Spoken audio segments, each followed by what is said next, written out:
In front of me is Samsung Galaxy S23, and today I would like to show you how you can switch on or off adaptive brightness on this device.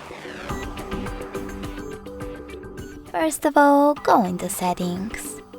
Now scroll down just a bit, tap on display section, and click on this gray sweater next to adaptive brightness feature.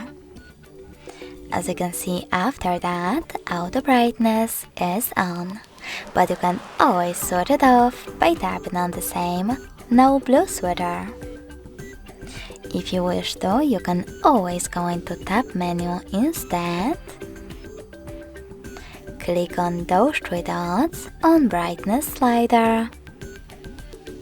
Manage adaptive brightness the same way and save your changes by tapping on Done.